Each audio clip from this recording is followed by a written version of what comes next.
أقم الصلاة لدلوك الشمس إلى غسق الليل وقرآن الفجر إن قرآن الفجر كان مشهودا ومن الليل فتهجد به نافلة لك عسى أن يبعثك ربك مقاما محمودا وقل رب أدخلني مدخل صدق وأخرجني مخرج صدق واجعل لي من لدنك سلطانا نصيرا وقل جاء الحق وزهق الباطل إن الباطل كان زهوقا وننزل من القرآن ما هو شفاء ورحمة للمؤمنين ولا يزيد الظالمين إلا خسارا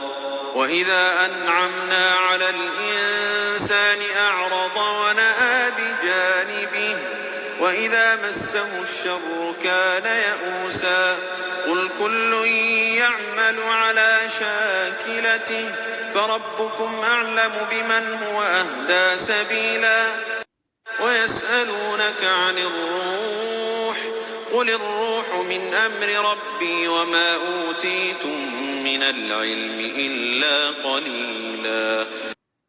Accomplis la salate au déclin du soleil jusqu'à l'obscurité de la nuit, et fais aussi la lecture à l'aube, car la lecture à l'aube a des témoins. Et de la nuit consacre une partie avant l'aube pour des salates surérogatoires, afin que ton Seigneur te ressuscite en une position de gloire. Et dis, ô mon Seigneur, fais que j'entre par une entrée de vérité et que je sorte par une sortie de vérité, et accorde-moi de ta part un pouvoir bénéficiant de ton secours. Et dis, la vérité, l'islam, est venue, et l'erreur a disparu, car l'erreur est destinée à disparaître. Nous faisons descendre du Coran ce qui est une guérison et une miséricorde pour les croyants. Cependant, cela ne fait qu'accroître la perdition des injustes. Et quand nous comblons l'homme de bienfaits, il se détourne et se replie sur lui-même. Et quand un mal le touche, le voilà profondément désespéré. Dis, chacun agit selon sa méthode, alors que votre Seigneur connaît mieux qui suit la meilleure voie. Et il t'interroge au sujet de l'âme. Dis, l'âme relève de l'ordre de mon Seigneur, et on ne vous a donné que peu de connaissances. Assalamu alaikum wa rahmatullahi wa barakatuh. Que la paix soit sur vous ainsi que la miséricorde et la bénédiction. Quand le prophète Mohammed sallallahu alayhi wa sallam a entamé sa mission de prophète et de messager d'Allah subhanahu wa ta'ala, il a dû affronter une première pression et un premier combat. La première pression a été la pression psychologique, avec comme tous les prophètes, ce qui était le cas pour tous les prophètes, le dénigrement, la moquerie, être montré du doigt, sortir de sa zone de confort et se retrouver dans une position très inconfortable. Car ceux avec qui tu as vécu, les personnes que tu as côtoyées toute ta vie, que tu as parfois aimées, qui partagent ta culture, ta langue, tes habitudes, tes habitations, tes terrains, les endroits où tu vis, eh bien ces gens deviennent tout d'un coup tes ennemis, deviennent des personnes qui vont te dénigrer, te montrer du doigt, qui vont se moquer de toi, et qui vont surtout tout faire pour discréditer ton discours et ta da'wa, ta prédication. Donc effectivement, pour accepter cette mission et cette position, eh bien évidemment, il faut l'ikhlas, la sincérité. C'est pour ça que le tawhid, la sourate Qul huwa Allahu ahad, elle ne s'appelle pas la sourate du tawhid, elle s'appelle sourate al-ikhlas. Car effectivement, parmi les traductions de ce mot, il y a la sincérité. Parce que sur ce chemin lumineux, sur le sentier d'Allah subhanahu wa ta'ala, ceux qui ne sont pas sincères ou qui sont séduits par ce bas monde, par les passions, effectivement, ils ne feront pas long feu sur ce sentier. Car pour tenir sur ce sentier, il faut beaucoup de qualités qui vont te permettre de tenir. Qualité de sincérité, de l'yaqin, de certitude, de volonté, de désaveu, mais de désaveu absolu. C'est-à-dire que si ton père, ta mère, tes frères, tes amis sont des ennemis d'Allah subhanahu wa ta'ala, ben il faudra s'en désavouer. C'est ce qu'a fait par exemple le prophète Ibrahim alayhi salam, Abraham. Il s'est désavoué de son père dès qu'il lui a paru clairement que c'était un païen. Le prophète Mohammed sallallahu alayhi wa sallam s'est désavoué de sa tribu, qui a persisté dans le shirk. Mais il a toujours gardé un bon comportement, une justice, une équité, une droiture et une ouverture pour le repentir. C'est-à-dire qu'il n'était jamais trop tard. Il encourageait les gens à embrasser l'islam, malgré qu'ils combattaient l'islam, malgré qu'ils se moquaient, malgré que parfois ils ont fait couler du sang de compagnons.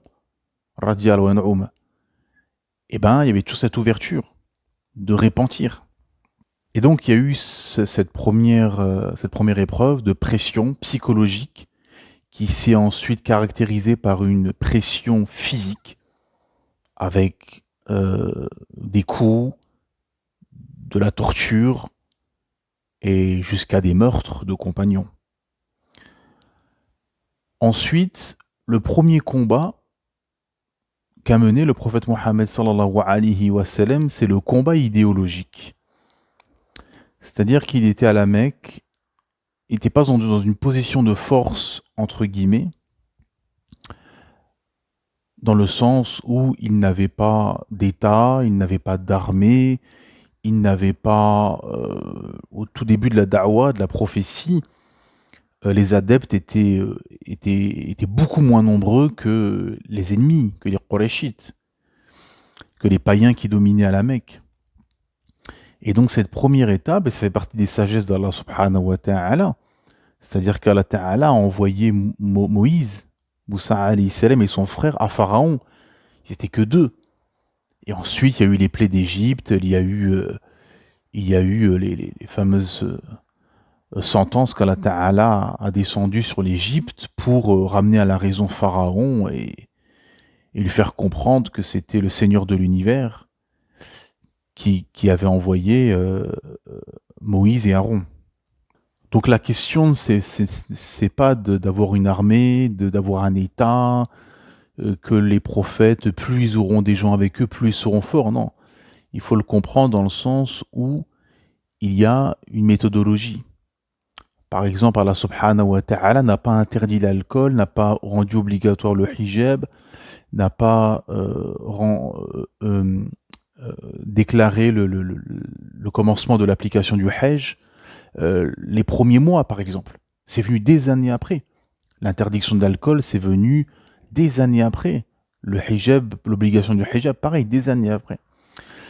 C'est-à-dire que là, il y a un envoi, un prophète qui vient, que les gens connaissent, qui ont vécu avec eux, donc ils le connaissaient très bien, ils savaient qu'il était véridique, jusqu'au dernier moment. Jusqu'au dernier moment, avant que le prophète Mohammed sallallahu alayhi wa sallam annonce publiquement sa da'wah, jusqu'au dernier moment, il était considéré comme un véridique par toute la Mecque. Quand il a réuni tout le monde sur le mont, et qui disait c'était une montagne où les gens se mettaient là pour repérer s'il y avait des armées ennemies qui voulaient pénétrer la Mecque. Et le prophète Mohammed sallallahu alayhi wa sallam leur dit tout en haut de cette montagne, si je vous dis que derrière moi, derrière cette montagne, il y a une armée qui vient pour vous combattre, est-ce que vous croirez en ces dires? Tout le monde a dit bien évidemment. À ce moment-là, il a une quarantaine d'années, le prophète Mohammed sallallahu alayhi wa sallam. Donc il est connu de tous. Vous connaissez très bien. Et il leur dit, je vous annonce que je suis le prophète d'Allah subhanahu wa ta'ala et je vous annonce un châtiment si vous n'acceptez pas la soumission à Allah ta'ala, si vous n'acceptez pas le tawhid, l'islam. Eh ben, il y a eu un silence. Seul Abu Lahab, d'ailleurs, ça a été les circonstances de révélation de pourquoi la sourate Tabbat a été révélée.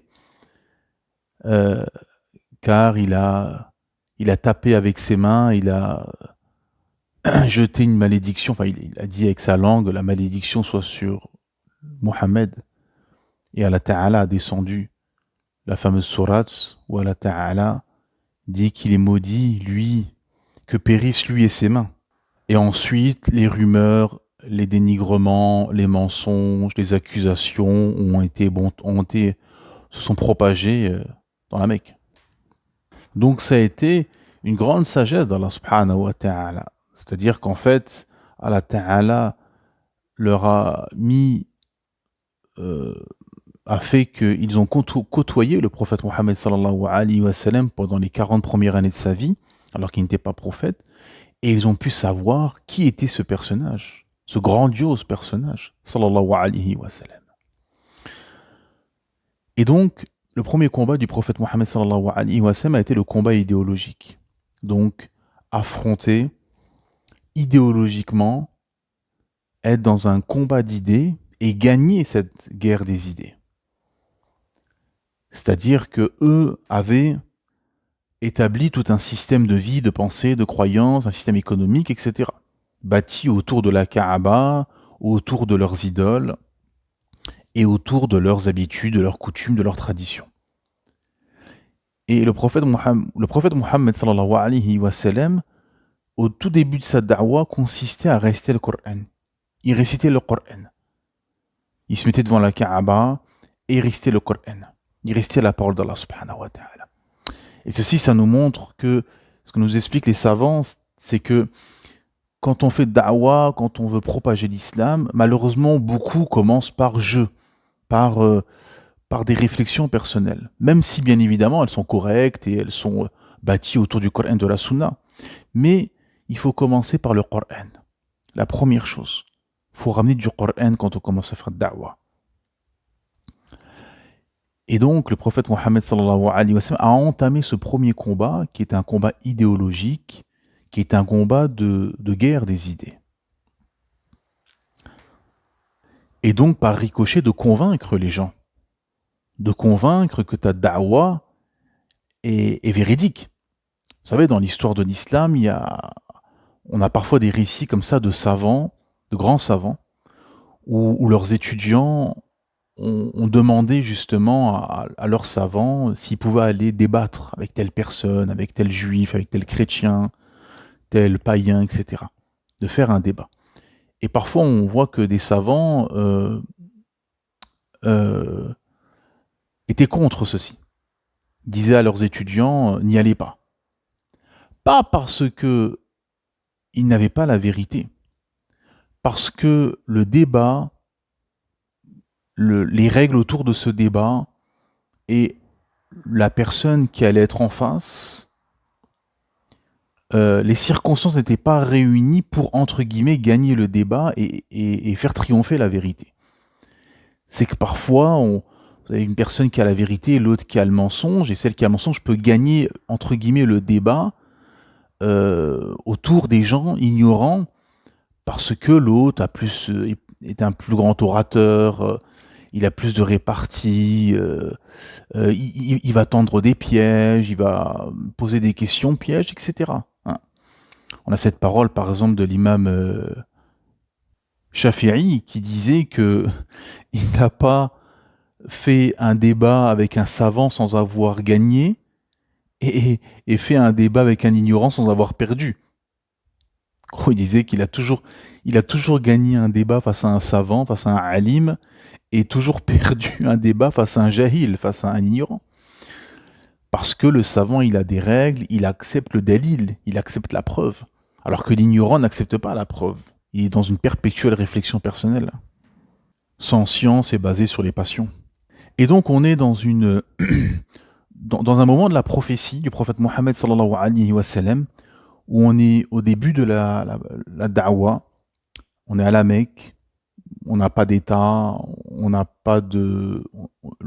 Les rangs des musulmans ne sont pas fournis, les tribus n'ont pas encore fait allégeance, nous n'avons pas d'armée à ce moment-là, et donc ce qui reste, et ce qui restait au prophète Mohammed sallallahu alayhi wa sallam, c'est la da'wa, c'est la parole, c'est la guerre idéologique, c'est le débat d'idées.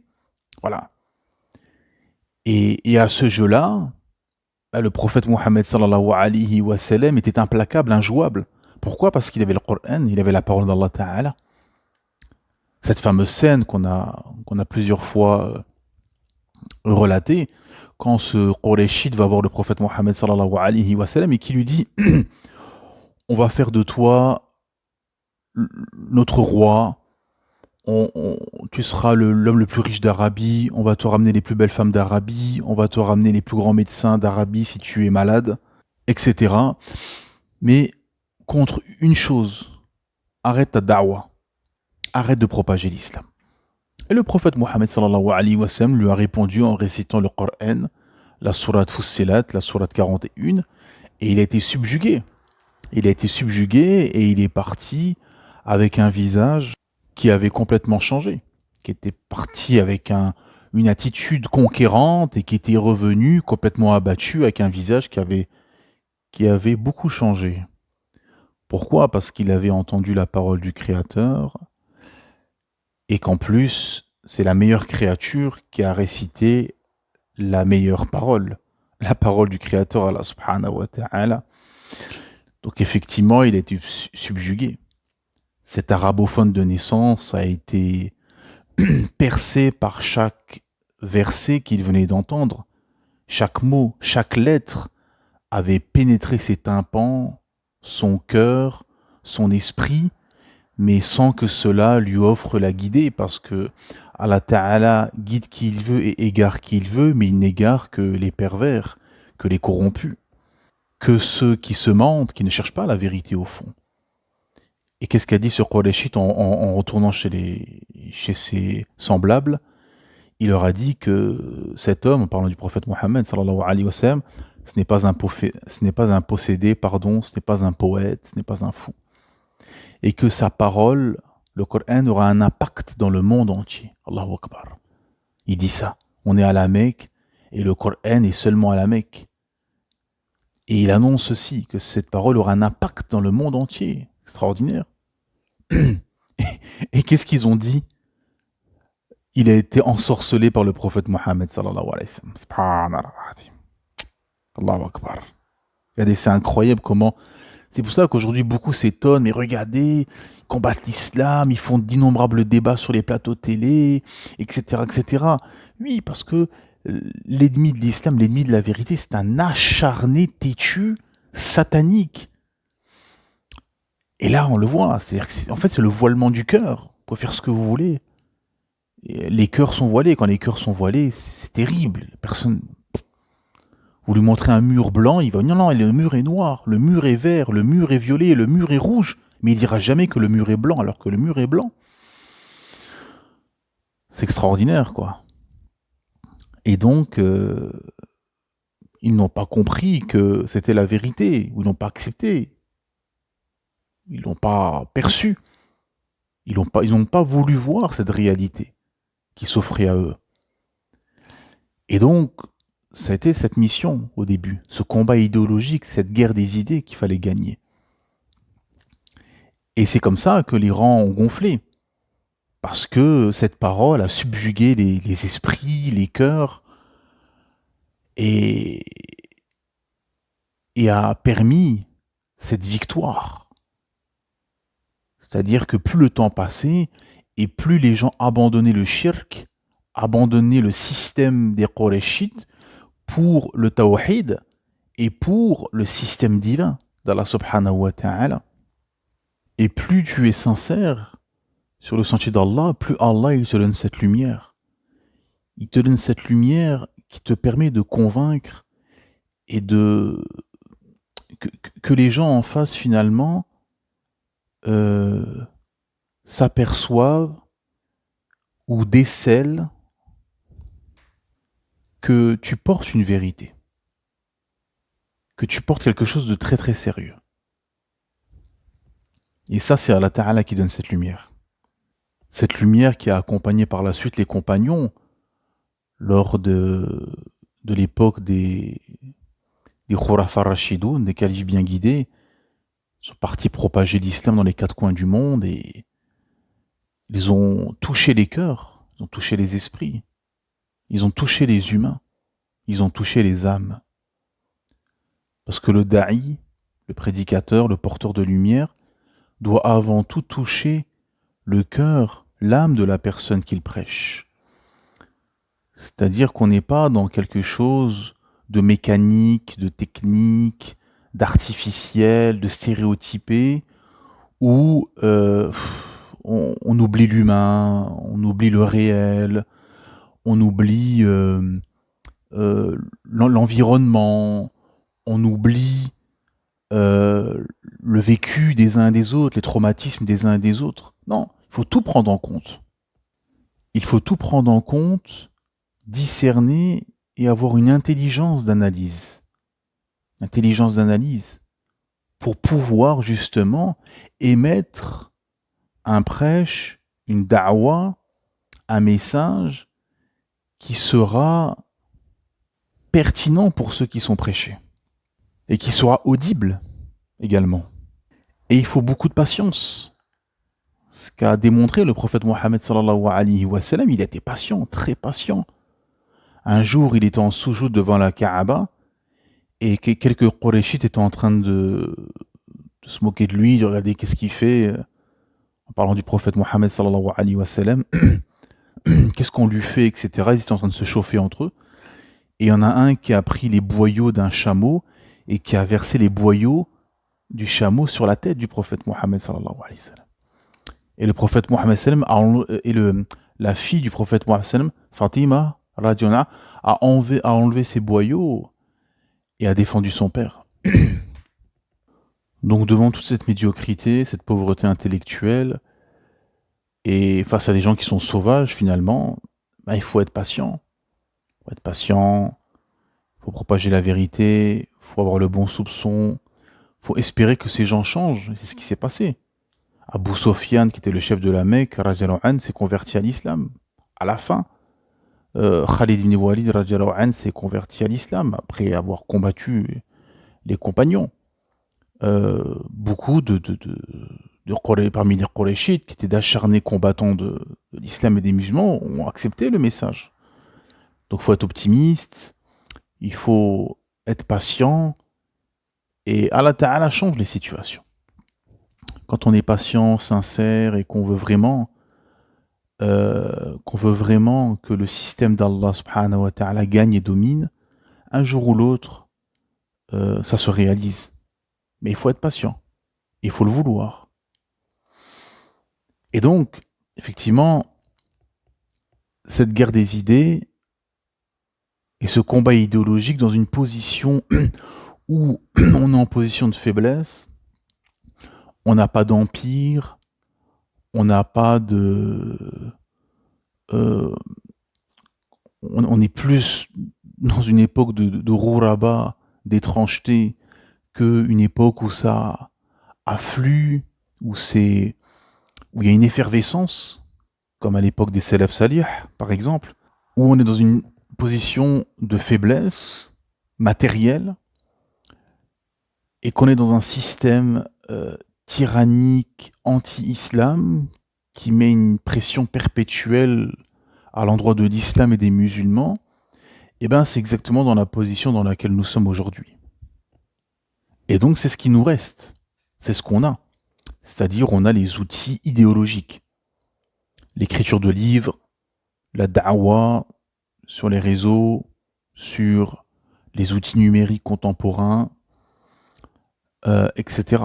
Les débats d'idées, la propagation de l'islam, via tous les moyens, des moyens de livres, de numériques, etc. Et c'est le combat qui est fait par le système occidental à l'endroit de l'islam et des musulmans que beaucoup ne comprennent pas. Beaucoup renvoient ça au racisme, disant ce sont des racistes, ce sont des fachos, etc. Non, ça n'a aucun sens de dire ça.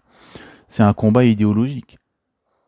Ça ne les dérange pas d'avoir des arabo-musulmans, des maghrébins, des africains, des turcs qui se soumettent à leur système, il n'y a pas de souci. Eux, c'est l'idéologie qu'ils combattent. Ils ne te combattent pas parce que tu es maghrébin, parce que tu es noir ou turc, non. La preuve, dans les années 80-90, quand il n'y avait pas cette effervescence, quand les maghrébins, les jeunes maghrébins, les jeunes arabo-musulmans des quartiers ne pratiquaient pas l'islam, et étaient coincés entre le rap, le trafic, et en tout cas l'éloignement de l'islam, ben, le système ne parlait très peu des quartiers, de ce qui se passait dans les quartiers.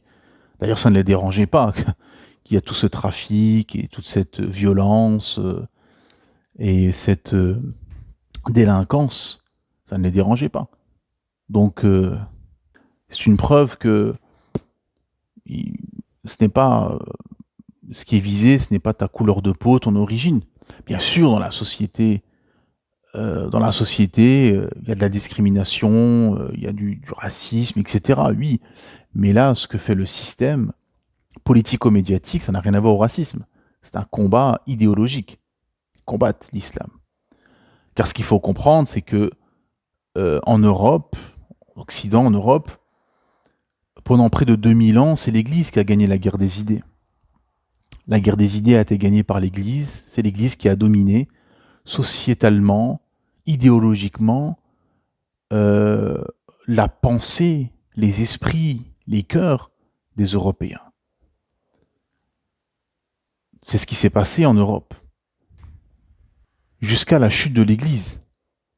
Et l'Église a chuté parce qu'un empire, un système, une société aura toujours une idéologie qui la domine, inéluctablement.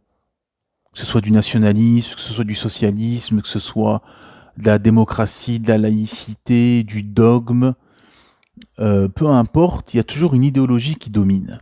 Même si cette idéologie est ce qu'on fait croire en Europe par rapport à la neutralité, on est neutre, liberté, égalité, fraternité, non, c'est faux. C'est qu'il y a des idéologies qui sont poussées à la tête des États occidentaux, pardon.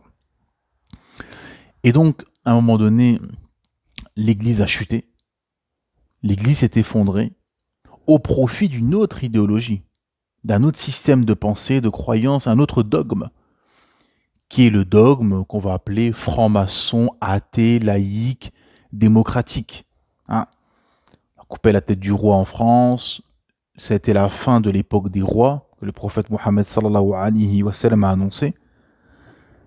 L'époque des rois s'est effondrée, de la royauté, pour laisser place à des systèmes socialistes, communistes, démocratiques, avec en point d'orgue l'idéologie laïco-athée. Hein. Parce que la laïcité, ce n'est pas, comme on fait croire aujourd'hui, une espèce de dogme bisounours, une espèce d'idéologie bisounours de neutralité. Non. La laïcité est née en opposition à l'Église, pour combattre l'Église. Car tous ces philosophes du Moyen-Âge européen, athées, ou même s'ils n'étaient pas forcément athées, mais ils étaient anti-religieux, anti-religion qui légifère, hein, ce qu'il y a aujourd'hui beaucoup qui se revendiquent, qui sont dans un patriotisme, qui sont nostalgiques d'une France d'antan, nos valeurs, nos traditions, nous sommes une terre chrétienne, etc. Ces gens-là sont des imposteurs, car ils ne voudraient nullement que l'Église légifère. Hein. Ils veulent un dogme de façade en héritage pour se donner une espèce de culture mais ils ne veulent pas que cette dernière légifère. Et donc tout ce courant de pensée franc-maçon, laïco, démocratico, athée, un système de dieu-homme pharaonesque, eh ben, a été le système idéologique qui a combattu l'Église, qui a vaincu l'Église et qui a pris le pouvoir en Occident, au détriment de l'Église. Et donc c'est un tournant pour eux. C'est pour ça qu'ils n'arrêtent pas de ressasser, d'encenser la laïcité, car la laïcité, c'est vraiment la religion des athées. C'est-à-dire que c'est vraiment le dogme des anti-religieux. Des athées militants et même des gens qui sont religieux, qui se disent religieux, croyants, etc., mais qui ne veulent pas que la religion domine et soit au pouvoir dans la société. Voilà. Donc, ils ont assigné à résidence les chrétiens, l'Église, ils l'ont combattu à tous les niveaux. Et ils ont fait la promotion de leur idéologie à partir de là. Et c'est ce qui s'est propagé en Occident. Et donc, jusqu'à là, il n'y avait aucune opposition à ce système matérialiste, capitaliste, athée, laïque, sécuraliste, démocratique. Aucune opposition. Et la religion a été éliminée depuis longtemps sur le terrain, sur le papier, et surtout dans les esprits et dans les cœurs. C'est-à-dire que le but a été d'athéiser les Européens.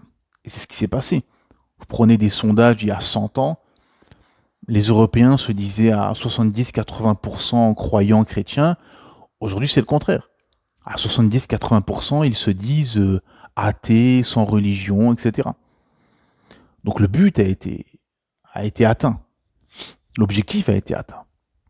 D'athéiser ou au moins séculariser les esprits des Occidentaux pour en faire des athées passifs ou actifs. Et donc l'islam qui se propage, qui émerge au milieu de tout ça, à une époque où comment dire, il n'y a pas de remise en question de la laïcité, la religion est loin derrière eux, mort, enterrée, vivante, l'Église n'a plus de pouvoir, où le matériel s'est complètement propagé avec beaucoup de technologie, etc. Et ben l'islam arrive au milieu de tout ça, émerge dans les sociétés européennes via les conversions à l'islam, via l'immigration, via les enfants d'immigrés qui sont de plus en plus pratiquants, via les réseaux sociaux, Internet, etc., qui fait que l'islam se propage, la traduction des livres, etc. Des Américains, des Japonais, des Allemands, des Écossais peuvent écouter des conférences de grands savants égyptiens, saoudiens, algériens, devant leurs ordinateurs traduits dans leur langue. Et pour eux, pour ces apôtres de ce bas monde, pour les apôtres de la laïcité, les apôtres de la démocratie, les apôtres de leur système, pour les soldats de la matrice, c'est inconcevable. Car premièrement, cette idéologie qui se propage dans les esprits, dans les cœurs, en Occident, est une idéologie qui est aux antipodes de la leur, hein, qui n'est pas une idéologie qu'ils peuvent intégrer. Non, c'est frontalement antinomique. C'est une religion, donc eux, ils en sont à des années-lumière, car ils ont construit tout un système qui a été bâti contre la religion. Et en plus, c'est la religion des gens du Sud, des gens qui ont toujours été dénigrés, la religion des immigrés, la religion des colonisés, la religion des gens qu'on a massacrés, qu'on a envahis, qu'on génocide encore jusqu'à aujourd'hui en Palestine. Donc il y a tous ces éléments qui font que c'est inconcevable pour eux. Mais c'est surtout la religion du Créateur, Allah subhanahu wa ta'ala. Et Allah ta'ala guide qui il veut, égare qui il veut, et il propage sa religion quand il veut, et où il veut. Et si tu n'es pas au niveau des enjeux, au niveau du degré d'exigence du sentier d'Allah subhanahu wa ta'ala, que le prophète Mohammed sallallahu alayhi wa sallam a enseigné aux compagnons, et qui ont répondu présent, et qui ont répondu aux exigences de cette révélation, de ce projet grandiose de l'islam, et ben si tu n'es pas au niveau, et ben tu t'effondreras, tu faibliras, et tu tomberas. Comme a dit Omar ibn Khattab radiyallahu anhu, on a été humiliés, on était le peuple le plus humilié, nous les Arabes, et on a été honorés par l'islam, et si on cherche l'honneur par autre que l'islam, on sera humilié. Donc effectivement, si tu cherches une autre idéologie, si tu veux gagner ou t'élever via une autre idéologie, eh ben, tu seras humilié.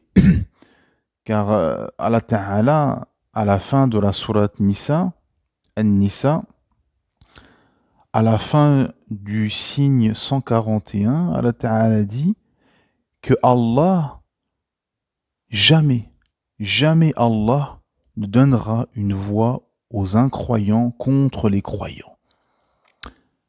Donc comment ça se fait? C'est que justement, on n'est pas croyant. Parce que si tu es croyant, Allah Ta'ala le promet et nous le dit, qu'il ne donnera pas une voix aux incroyants, contre les croyants. Mais il faut être croyant. Il faut être croyant. Et être croyant, ce n'est pas comme on l'entend en Occident. Je crois, avec la langue et c'est tout. Non, la croyance, c'est être dans un islam idéologique. Pas dans un islam culturel, édulcoré, répétitif, sans sans conviction. Non. Et c'est ce qu'Allah Ta'ala a bien expliqué dans la sourate Al-Hujurat, les appartements, quand il dit, les Bédouins ont dit, nous avons la foi.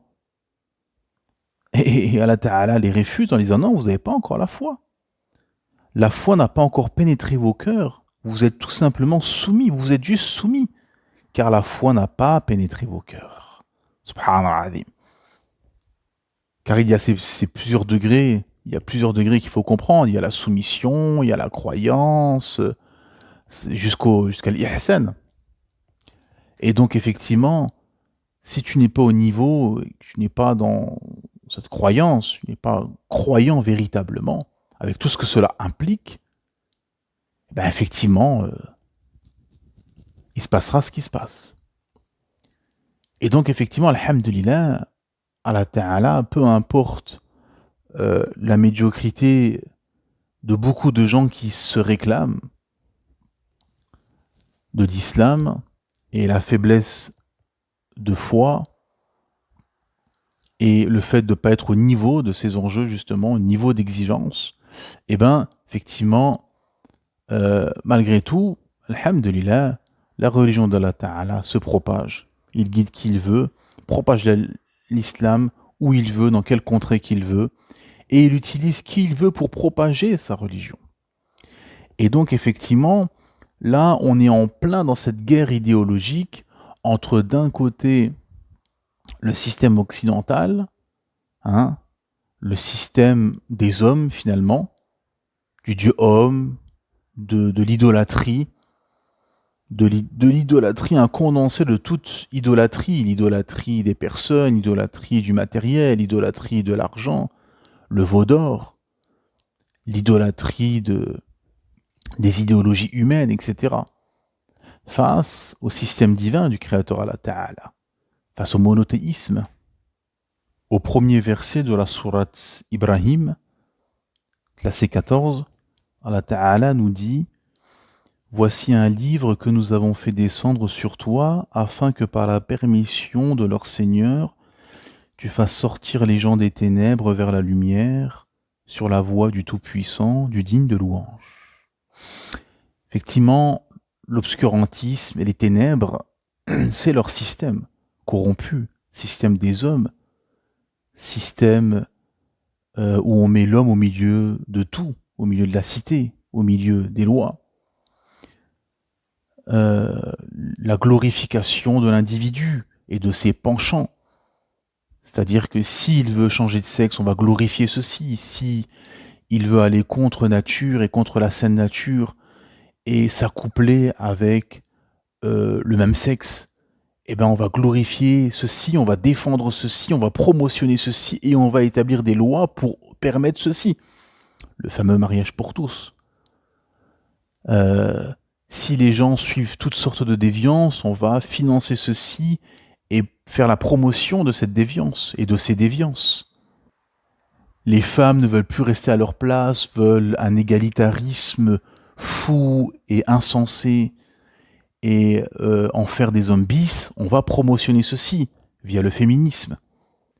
Et donc, tout ce qui va dans le sens de l'immoralité, de l'indécence, de l'anti-religion, de contre la biologie, contre la saine nature, etc., ceci sera promotionné, glorifié et encouragé dans les médias.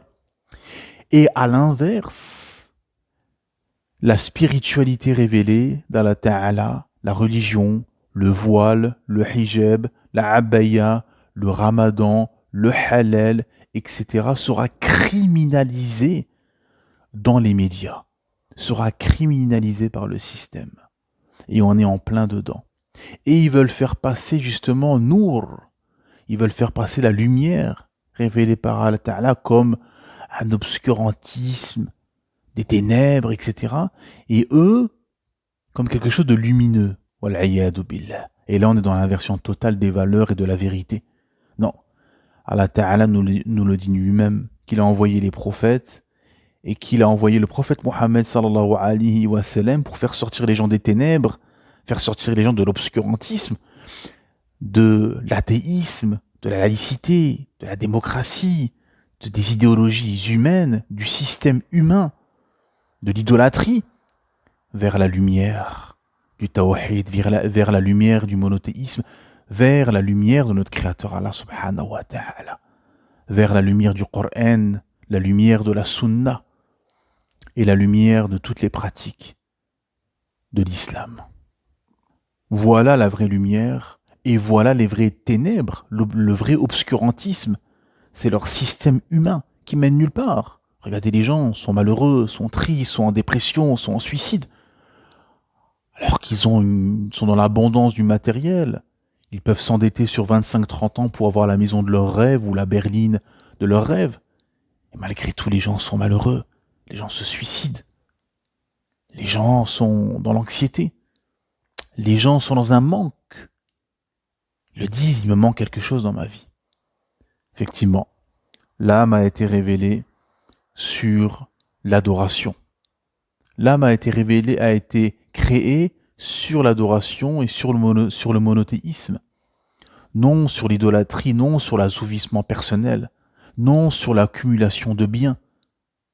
Car ce système fait croire que l'accumulation de biens mènera au bonheur. Pas du tout. Et les gens l'ont très bien compris aujourd'hui. L'accumulation de biens ne mène pas au bonheur. Ça durcit le cœur, ça amène de l'orgueil, et ça ne rend surtout pas heureux. Au contraire, ça rend même plus malheureux parce que les gens se disent « mais on m'a menti ».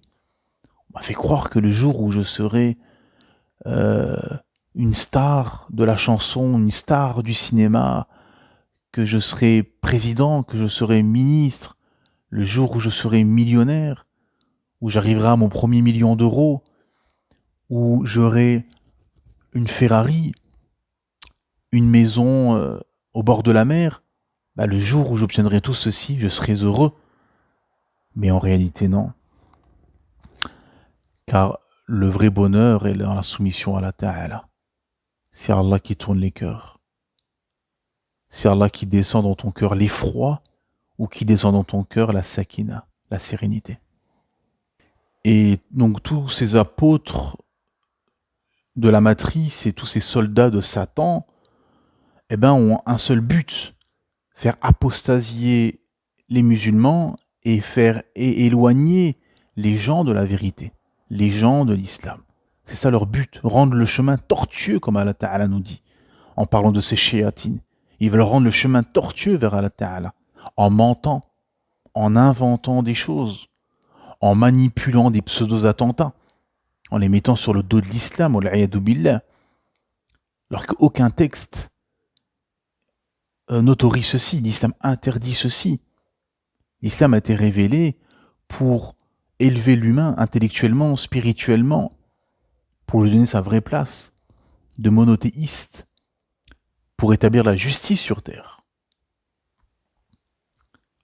Non pour ramener le chaos, le désordre, l'anarchie. Au contraire, l'islam c'est l'ordre, c'est la justice. C'est les relations sociales optimales entre les hommes, les femmes, les enfants, les personnes âgées, les riches, les pauvres, etc. Donc en réalité, ils n'ont aucun argument face à l'islam. Ils sortent des sobriquets sur les plateaux de télé tout au long des journées, des mots fourre-tout qui ne veulent rien dire, qui sont juste là pour apeurer et inventer des choses. Et quand vous creusez et que vous allez dans le fond, il n'y a aucun argument face à la vérité. À part des mensonges, ou bien le fait de manipuler certains versets, comme Allah Ta'ala dit, il y a des versets équivoques et sans équivoque, et ceux qui ont le cœur qui penche vers l'égarement vont insister sur les versets équivoques pour leur donner une interprétation qui n'en est pas, pour égarer et rendre tortueux le chemin vers Allah Ta'ala. Et pour éloigner justement du chemin d'Allah Ta'ala, ils font tout pour criminaliser la religion. Pour criminaliser la religion, pour criminaliser la pratique de l'islam. Glorifier le haram, glorifier l'immoralité, glorifier l'indécence, rendre ça acceptable, normal, voilà. Mais par contre, tout ce qui est pratique religieuse, spirituelle, à ce moment-là, on va criminaliser et on va expliquer que ça peut mener à ceci, que ça, etc. Mais à ce jeu-là, comme pour le prophète Mohammed sallallahu alayhi wa sallam, on a tous les arguments de notre côté. Et en propageant, en dévoilant inéluctablement leurs mensonges et en expliquant cette vérité absolue, en propageant cette vérité absolue, tu gagnes la guerre des idées, inéluctablement. Car l'islam, c'est une victoire perpétuelle. C'est juste une question de temps. Il faut expliquer, il faut démontrer. Il faut ramener toutes les preuves. Il faut expliquer que l'islam répond à toutes les problématiques. Il y a beaucoup de problématiques aujourd'hui. De divorce, les femmes, les hommes ne se comprennent plus, les enfants sont dans une rébellion, beaucoup de problématiques économiques, démographiques, de bien-être mental, des problèmes d'anxiété, problèmes d'obésité. Et alhamdulillah, l'islam répond à toutes les questions. Offre une hygiène de vie parfaite. Offre un programme dans ta journée.